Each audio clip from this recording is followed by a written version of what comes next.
Educação é a parte que vai ter maior bloqueio de despesas no orçamento.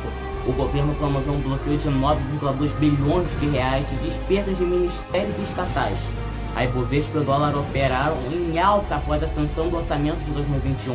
O governo federal disse que alterações no texto do orçamento de 2021 aprovadas pelo Congresso não garantiram o cumprimento do teto de gastos. A maioria do STF decide manter a decisão que julgou o Moro parcial. Por 7-2, a maioria do plenário votou por competência da segunda turma, uma decisão que determinou a parcialidade de Moro. A sessão foi encerrada sem que a votação fosse concluída. O governo americano diz que depositará credibilidade em planos sólidos do Brasil. Em nota, os Estados Unidos afirmaram que o Bolsonaro adotou um tom positivo e construtivo durante seu discurso e pediram foco implacável nos resultados. A previsão do tempo para todo o estado do Rio de Janeiro. É sexta-feira, 23 de abril, feriado de São Jorge. O Jornal Virtual está começando agora.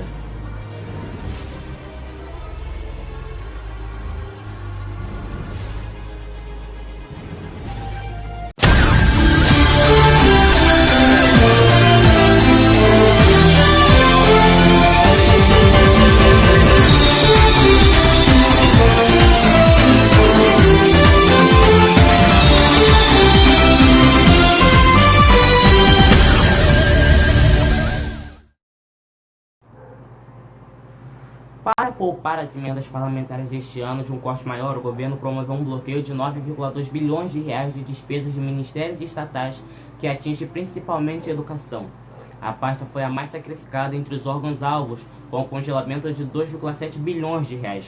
O bloqueio atinge despesas discricionárias que incluem o custeio da pasta, como conta de luz, água e telefone, mas também poderão ter alcance maior, abre aspas. Deve afetar ainda mais os programas de expansão do ensino médio e outros. Corte grande no discricionário, fecha aspas, avaliou a CNN, a presidente de Todos pela Educação, Priscila Cruz. Para ela, o governo peca ao não estabelecer as despesas como educação como prioridade em um ano de pandemia. Depois do Ministério de Educação, as pastas que sofrerão os maiores congelamentos são o da Economia e o da Defesa.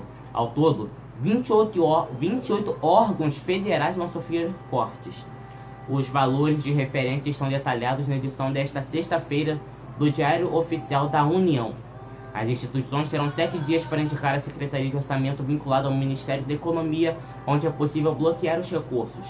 Na lista não estão relacionados os meios de saúde, os Ministérios da Saúde e do Meio Ambiente, que, neste primeiro momento, ficaram de fora do contingenciamento. Por outro lado, várias estatais receberam a má notícia.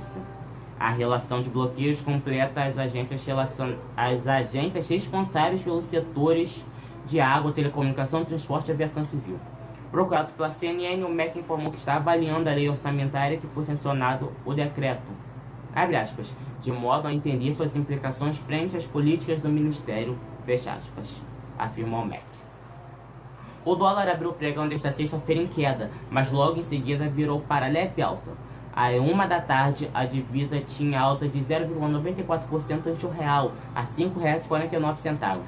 Mesmo assim, a moeda norte-americana era negociada longe do patamar de R$ 5,58, onde estavam no início desta semana. A alta do dólar nesta sexta-feira acontece após 7 pregões consecutivos de queda contra o real, a série mais longa de perdas desde 2016. Na B3, o Ibovespa se recupera da queda do último pregão e operava em alta de 0,62% para 120.112 pontos. A Uzi Minas recuava 1,44% desde que reportou nesta sexta-feira lucro líquido de 1,2 bilhão de reais no primeiro trimestre contra prejuízo de 424 milhões de reais no mesmo período do ano passado. O resultado foi obtido com uma disparada de 325% na geração de caixa operacional medida pelo EBITDA, ajustado para 2,400 bilhões de reais. O mercado recua a sanção com vetos e um bloqueio do orçamento da União de 2021. O governo fez mudanças no texto aprovado no Congresso para cumprir plenamente a regra do teto de gastos. para recompor 29,9 bilhões de reais submetidos no orçamento, de acordo com cálculos do Ministério da Economia.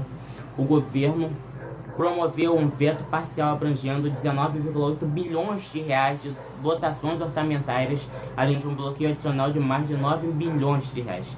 Dentre os 19,8 bilhões vetados, foram cortados 10,5 bilhões de emendas do relator e 1,4 bilhão em cortes de emendas de comissão do Poder Legislativo.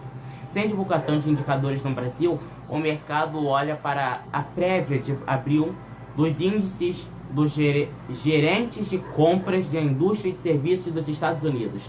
Os índices CSP 500 e Nasdaq abriram em alta nesta sexta-feira, em uma queda nas ações da American Express e da Honeywell, pensando sobre o Dow Jones, enquanto os investidores aguardavam dados sobre a atividade empresarial dos Estados Unidos para avaliar o ritmo da recuperação econômica. O Dow Jones Industrial Average, tinha variação positiva de 0,03% a 33.826 pontos. O CSP 500 subiu 0,42% a 4.552 pontos, enquanto o Nasdaq Composite avançava 0,71% para 13.915 pontos. As bolsas asiáticas fecharam em grande maioria em alta nesta sexta, com investidores ignorando um possível aumento de imposto sobre ganhos do capital nos Estados Unidos, que ajudou a derrubar os mercados acionários da Wall Street ontem. Na China continental, o Xangai Composite subiu 0,26% hoje, a 3.473.4 votos. E ao menos abrange Swiss Compost, avançando 0,45% a 2 milhões de pontos. Em outras partes da Ásia, o Hang Seng teve alta de 1,12% em Hong Kong, enquanto o sul-coreano KOSPI se valorizou 0,27% em Seul. E o Taixi registrou ganho de 1,19% em Taiwan, exceto o Nikkei caiu 0,57% em Tóquio, apagando parte do saldo de 2,38% do pregão anterior em meio temores de que o Japão adote medidas restritivas adicionais para conter a disseminação da Covid-19. Agora, indo para Brasília, a maioria dos ministros do Supremo Tribunal Federal decidiu nesta quinta que a segunda turma da Corte tem competência para considerar o ex-juiz Sérgio Moro suspeito para julgar o ex-presidente Luiz Inácio Lula da Silva no caso do triplex do Guarujá. Votaram pela competência do colegiado os ministros Gilmar Mendes, Nunes Marques, Alexandre de Moraes, Ricardo Lewandowski, Dias Toffoli, Carmen Lúcia e Rosa Weber. O relator Edson Fachin e o ministro Luiz Roberto Barroso votaram pela incompetência da turma. Após o voto de Rosa Weber, houve discussão entre os ministros Luiz Roberto Barroso e Gilmar Mendes. Na sequência, o presidente da Corte, Luiz Fux, decidiu encerrar a sessão. Após o encerramento, o STF informou que o pedido de vista foi feito por Marco Aurélio Mello, foi computado e a sessão votará assim que o ministro devolver o processo. Sendo assim, o julgamento não tem data para ser retomado e, portanto, não será incluído na pauta da próxima quarta-feira. O primeiro a votar, o ministro Edson Fachin, manteve o entendimento de que, a partir da decisão que tomou a Justiça do Paraná incompetente para julgar Lula, o habeas corpus sobre a suspensão de Moro deveria ser extinto. Segundo Fachin, as demais prestações deduzidas perante o STF perderão o objetivo. O ministro Gilmar Mendes, em seu voto, afirmou que o plenário não deveria julgar uma questão deliberada pela segunda turma. Abre aspas. Acho que é bom e honesto lembrar que em 2018, quando começou o julgamento, o HC fosse afetado ao plenário. E por 3 votos a 2 a turma deliberou para manter na turma. Portanto, veja, isso foi deliberado. Esta história toda está trazendo para o plenário. Não fica bem. Não é decente. Não é decente, não é ilegal. Não é legal, perdão. Como disse os jovens, esse tipo é manobra, é um jogo e falsos espertos. Não é bom, fecha aspas, declarou Gilmar Mendes. Nunes Marques continuou com o entendimento de que a decisão do relator não esvaziou o objetivo do habeas corpus sobre a suspensão do ex-juiz, porque não há identidade de objetos no processo. Para o ministro Alexandre de Moraes, abre aspas, ao permitirmos que o plenário reanalise uma sessão julgada pela turma fora dos casos regimentais, como embargos de divergência. Por exemplo, não estaríamos subjetivo à própria ordem regionamental, fecha aspas. Ainda segundo Moraes, o plenário é soberano no exercício de suas atribuições regionamentais e não há nessa hipótese previsão recursal de decisão da turma pelo plenário. Para entendermos essa história, vamos voltar lá em março e fazemos um resumo. Há um mês atrás, a segunda turma havia considerado o ex-magistrado parcial para conduzir os processos sobre denúncias a respeito do Instituto Lula, do sítio de Atibaia e do triplex do Guarujá, que já renderam condenações a petistas e foram anuladas. A maioria foi atingida depois que a ministra Carmen Lúcia, que havia se posicionado contra o pedido em 2018, quando começou a ser analisado, revisou o voto. No entanto, após um recurso que questionou a competência da segunda turma do STF para considerar Moro suspeito, o caso foi levado ao plenário. O clima tá feio lá em Brasília. Bom, agora nós vamos para a cúpula do clima na ONU. Após o discurso do presidente Jair Bolsonaro sem partido na cúpula do clima na manhã de quinta-feira, o governo americano se posicionou sobre as metas estabelecidas pelo governo federal no combate ao desmatamento e redução de emissões de gases. Um porta-voz do Departamento de Estado dos Estados Unidos afirmou que o país depositará sua credibilidade em planos sólidos e ressalta que os americanos não se furtarão de envios dos recursos necessários. Abre aspas. Nossa credibilidade se apoiará em planos sólidos na execução do trabalho em foco implacável nos resultados. Alcançar metas ambiciosas requer recursos e os americanos estão comprometidos com a parceria com os brasileiros nesse esforço, fecha aspas, disse a nota.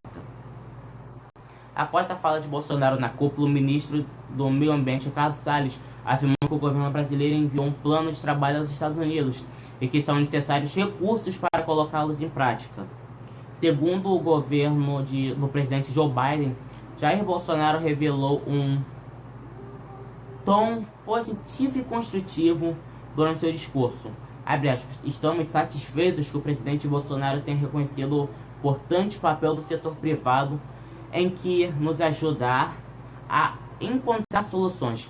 Concordamos com sua ênfase no desenvolvimento necessário dos povos indígenas e comunicações tradicionais na proteção das florestas e da biodiversidade e com seu reconhecimento do importante papel do setor privado em nos ajudar a encontrar soluções, fecha aspas. O comunicado também diz que detalhes ainda mais precisam ser resolvidos. Muitos detalhes ainda precisam ser resolvidos e é justo perguntar a todos os países, Estados Unidos, Brasil e outros, como vamos alcançar nossos ambiciosos objetivos. O governo americano diz ainda que seguirá trabalhando em conjunto com o Brasil. Abre aspas.